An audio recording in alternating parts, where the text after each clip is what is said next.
सुप्रभात। मैं स्वीकृति राउत मधुकेश्वर सरकारी उच्च विद्यालय की 10वीं कक्षा की छात्रा हूँ। आज इस शुभ अवसर पर मुझे कुछ कहने की मौका मिली, इसीलिए मैं सबकी आभारी हूँ। यहाँ पे उपस्थित सारे गुरुजनों को मेरा प्रणाम।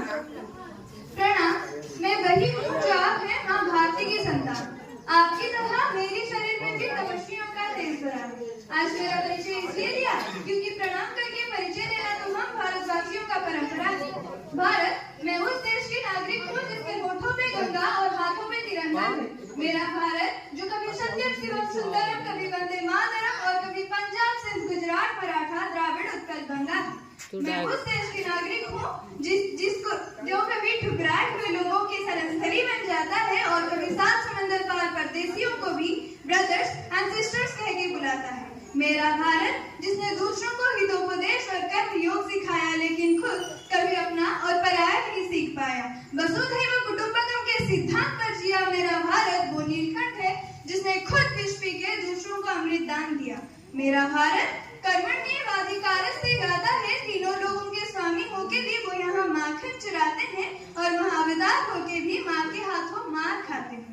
नानपे सुखम असो घुमाए व सुखम जिसकी अंतरात्मा है। मैं गौतम के भारत का संतान हूँ जहाँ जनहित के लिए एक राजपुत्र भी सन्यासी हो जाता है।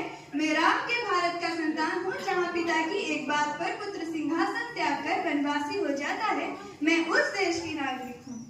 मेरा भारत जो स्त्री को उसके स्वाभिमान से पहचानता है, एक कुंवारी माँ को महासती कुंती के नाम से जानते हैं और 5 पतियों वाली द्रौपदी को देवी मानता है। मेरा भारत आकाश सा बलवान और धरती सा धैर्यवान है। ये प्रेम का पुण्य लोक और अहिंसा का जन्म स्थान है, लेकिन नारी का अनादर हो जाए तो यहाँ बच्चा बच्चा हनुमान है। अतः कहा जाता है यत्र नारीस्तु पूज्यन्ते रमन्ते तत्र देवताः। ये है हमारा इतिहास जो हमारे मस्तक पर छपा है। एक दुशासन ने हमारी बेटी का आंचल खींच लिया तो हमने 100 भाइयों की चिता जला दी। एक रावण ने हमारी माँ का अपहरण किया तो हमने पूरी राक्षस कुल की लंका लगा दी। मेरा भारत जो कभी रुका न झुका न डरा है। मेरा भारत जो विश्व का वसुंधरा है। मैं उस देश की संतान हूँ जो शांति का पहला शंखनाद और मानवता का अंतिम आशा है। मैं उस देश की संतान हूँ। मेरा भारत जिसकी रक्षा के लिए हजार जवानों ने उनकी बलिदान दे दिया। मैं उस देश की बेटी हूँ।